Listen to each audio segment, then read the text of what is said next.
Friends, कैसे हैं आप सभी। मैं रोहित सर आज आपको next chapter the fundamental unit of life में 1 मार्क्स और 2 मार्क्स के क्वेश्चंस आज आपको कराऊंगा। तो आप मेरे वीडियो को पूरा देखें और इन सारे क्वेश्चन को अच्छे तरीके से रिवाइज भी करें। तो पहला क्वेश्चन है, can you name the 2 organelles we have studied that contain their own genetic material. मतलब क्या आप बता सकते हैं उन 2 ऑर्गेनेली का नाम जिसके अंदर अपना खुद का जेनेटिक मटेरियल होता है। तो उसका सही जवाब है क्लोरोप्लास्ट एंड माइटोकॉन्ड्रिया। दूसरा क्वेश्चन है 1 मार्क्स में ही, where are protein synthesize inside the cell. मतलब सेल के अंदर प्रोटीन कहाँ बनते हैं। तो आप बताएंगे कि राइबोसोम्स एक वो साइट है जहाँ पर प्रोटीन सिंथेसाइज होते हैं सेल के अंदर। तो मतलब सेल के अंदर जो राइबोसोम्स होते हैं वो प्रोटीन बनाने में क्या करते हैं, हेल्प करते हैं। चलिए अब हम स्टार्ट करते हैं 2 मार्क्स के इम्पोर्टेंट क्वेश्चन। 2 मार्क्स के इम्पोर्टेंट क्वेश्चन की अगर बात करूं तो पहला क्वेश्चन आ जाता है, वो डिस्कवर्ड सेल्स एंड हाउ। किसने सेल को डिस्कवर किया और कैसे किया। तो इन 1665 में इंग्लिश साइंटिस्ट थे, उनका नाम था रॉबर्ट हुक। उन्होंने सेल को डिस्कवर किया। उन्होंने तब हनी कॉम्ब लाइक स्ट्रक्चर देखा। जब उन्होंने कॉर्क लिया और कॉर्क को अपने माइक्रोस्कोप के अंदर देखा तो उसको हनी कॉम्ब लाइक स्ट्रक्चर्स नज़र आई, जिसको उन्होंने नाम दिया सेल। अगला क्वेश्चन है, why is the cell called the structural and functional unit of life. भाई सेल को क्यों स्ट्रक्चरल और फंक्शनल यूनिट ऑफ लाइफ कहा जाता है। तो मैं आपको बताता हुआ चलूँ, यहाँ पर जितने भी लिविंग ऑर्गेनिजम्स हैं वो सभी सेल्स के बने हुए होते हैं और सेल्स के अंदर ही क्या होती हैं, बहुत सारी एक्टिविटीज़ होती हैं, परफॉर्म होती हैं। तो इसलिए इसको structural and functional unit of life कहा जाता है। अगला क्वेश्चन है, why is the plasma membrane called a selectively permeable membrane. Plasma membrane को सिलेक्टिवली परमिएबल मेम्ब्रेन क्यों कहा जाता है, क्योंकि ये हाईली स्पेसिफिक स्ट्रक्चर होता है और ये लिपिड और प्रोटीन से बना हुआ होता है, जो कि सेलेक्टिवली सब्सटेंस को ही सेल के अंदर एंटर और एग्जिट करने देते हैं। तो इसलिए इसको सेलेक्टिवली परमिएबल कहा जाता है। क्वेश्चन नंबर 4 है, if the organisation of a cell is destroyed due to some physical और chemical influence, what will happen.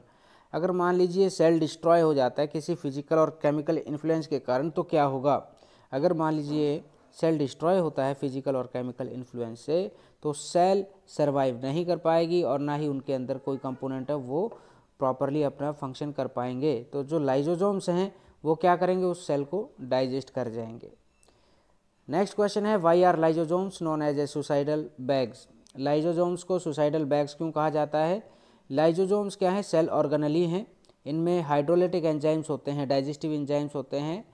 When A cell is, ये कब करती काम, अगर मान लीजिए जब सेल डैमेज हो जाती है तो लाइजोसोम ब्रस्ट हो जाते हैं और एंजाइम्स क्या करता है, पूरी सेल को डाइजेस्ट कर जाता है। तो इस कारण लाइजोसोम्स को सुसाइडल बैग्स कहा जाता है। अगला क्वेश्चन है, what would happen if the plasma membrane ruptures और ब्रेक डाउन।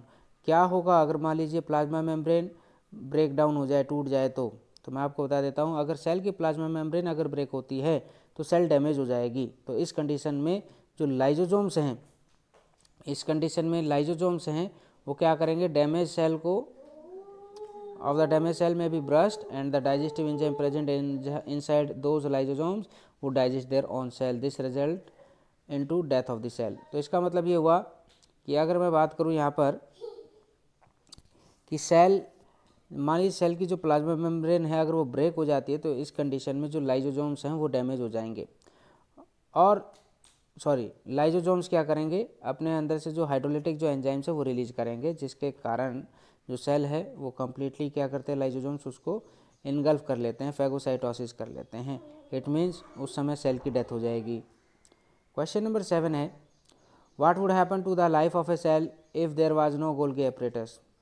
अगर मान लीजिए सेल के अंदर गोल्गी एपरेटस नहीं होगा तो क्या लाइफ रहेगी उसकी। तो देखिए, गोल्गी एपरेटस नहीं होगा तो स्टोरेज, मॉडिफिकेशन और पैकेजिंग नहीं हो पाएगी प्रोडक्ट्स की। और दूसरी बात ये है, नो गोल्गी एपरेटस का मतलब है कि सेल के अंदर अगर गोल्गी एपरेटस नहीं है तो प्रॉपर फॉर्म में स्टोरेज, मॉडिफिकेशन, पैकेजिंग और dispatch of materials outside the cell would be impossible. तो इसका मतलब ये हुआ कि कोई भी काम प्रॉपरली परफॉर्म नहीं हो पाएगा। अगला क्वेश्चन है, which organelle is known as a power house of the cell and why. भाई कौन सी ऑर्गेनेली को power house of the cell कहा जाता है और क्यों कहा जाता है? तो मैं आपको बता दूं, माइटोकॉन्ड्रिया को power house of the cell कहा जाता है क्योंकि रेस्पिरेशन प्रोसेस के दौरान ये एटीपी की फॉर्म में एनर्जी क्या करते हैं, रिलीज करते हैं।